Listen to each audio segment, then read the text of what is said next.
Ribbon yatangiye gukoreshwa muri verisiyo ya Word 2007. Microsoft ijya gutangira gukoresha Word zikoresha menu ya Ribbon yari ifite intego yo gushyira udukoresho abantu bakunze gukoresha cyane ku murongo no mu matsinda hagendewe ku kamaro katwo, bityo bikorohera buri wese ushatse gukoresha Word. Microsoft igendeye ku bunararibonye ifite muri porogaramu zisesengura inyandiko yakoze ubushakashatsi mu buryo abantu bakora inyandiko zabo, isanga hari inzira abantu muri rusange bakurikiza. Iyo nzira ikaba ari iyi: inzira ya mbere, kwinjiza n'igenamiterere y'inyandiko.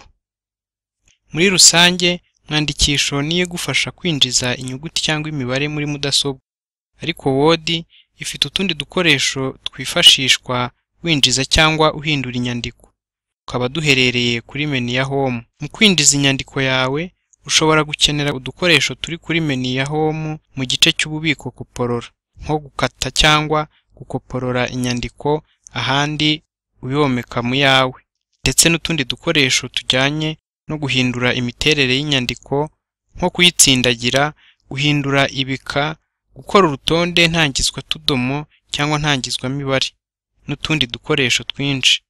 Inzira ya kabiri ni ukwinjiza no gutunganya amashusho ashyigikira inyandiko. Iki gice kijyanye na menu ya Insert, ari byo bivuze kongeramo. Akaba ari kuri ino menu dusanga udukoresho twongera ibishushanyo cyangwa amashusho mu nyandiko, ndetse n'udukoresho two kugaragaza imibare ku mapaji.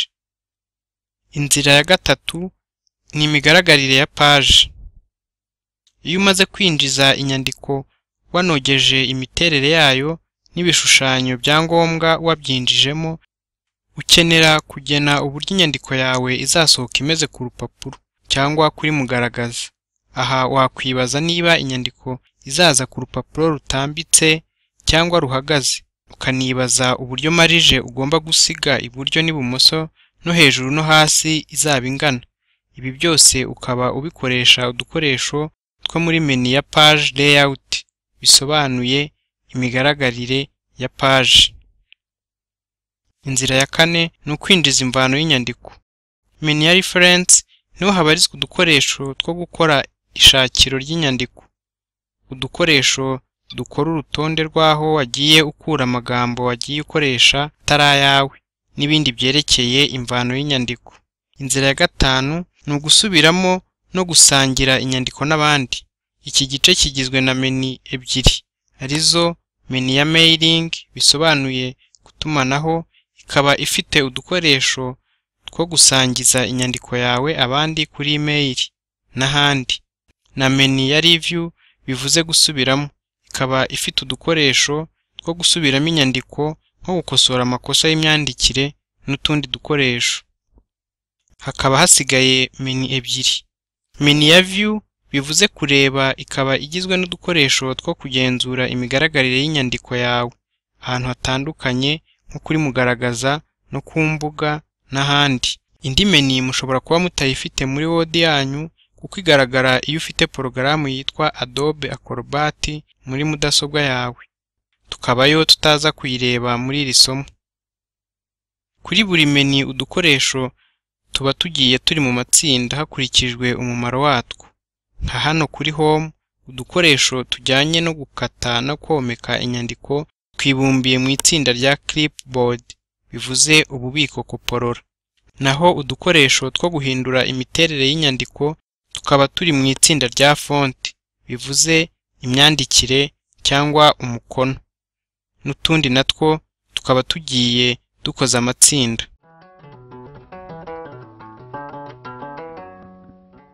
Igihe umuntu atangiye kwandika ashobora gukenera umwanya munini wo kwandikamo, akaba yakenera guhisha Ribbon kuko ifata umwanya munini. Ibyo wabigeraho ushyize mwerekana aho ariho hose kuri Ribbon, ugakanda buto y'iburyo ku mbeba, maze ku kadirishya kaza ugakanda ahanditse Minimize the Ribbon, bivuze gutubya Ribbon, nuko Ribbon igahita ibura, hagasigara menu gusa. Kubona udukoresho twizi menu rero noneho ukanda kuri buri menu udukoresho tukigaragaza. Kugarura Ribbon ukanda kuri menu iyo ariyo yose, maze ukongera ugashyira mwerekana kuri ribbon, ugakanda buto y'iburyo, idirishya rije ukongera ugakanda kuri minimize the ribbon. Icyo gihe noneho ribbon igahita yongera ikagaruka. Ubundi buryo bwo kugaragaza no guhisha ribbon ni ugukanda aka gakoresho kari mu nguni y'iburyo hejuru. Iyo ugakanze ribbon iragenda, wakongera kugakanda ikagaruka. Twabonye ko udukoresho tuboneka munsi ya menu, kandi tukaba tugiye turi muri menu hagendewe ku kamaro katwo.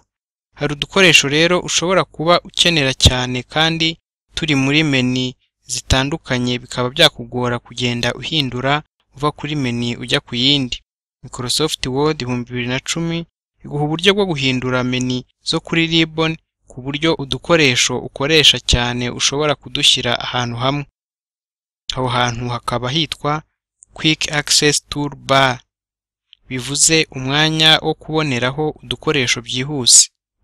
Kuri iyi menu haba hagaragaraho udukoresho dutatu dukunze gukoreshwa cyane, aritwo Save bivuze kubika, Undo bivuze gusubiranya, na Redo bivuze gusubiramo. Hano rero niho ushobora kongereramo utundi dukoresho ukunze gukoresha cyane. Kongeraho utundi ukanda hano, ubundi ugakanda ku gakoresho ushaka muri tuno turaha. Ubundi buryo bworoshye ni ukujya kuri ribbon ukagenda wishyiriraho agakoresho ushaka. Niba ushaka ko hajyaho bold bivuze gutsindagira, ugakanda buto y'iburyo y'imbeba washyize mwerekana kuri ino nyuguti ya B bivuze bold. Idirishya rije ugakanda kuri Add to Quick Access Toolbar, bivuze kongera aka gakoresho kuri menu yo kubona udukoresho byihuse. Kudukuraho ni ugushyira mwerekana ku gakoresho kari kuri menu yo kubona udukoresho byihuse, ubundi ugakanda buto y'iburyo ku mbeba. Idirishya rije ugakanda kuri Remove from Quick Access Toolbar, bivuze gukura agakoresho kuri menu yo kubona udukoresho byihuse.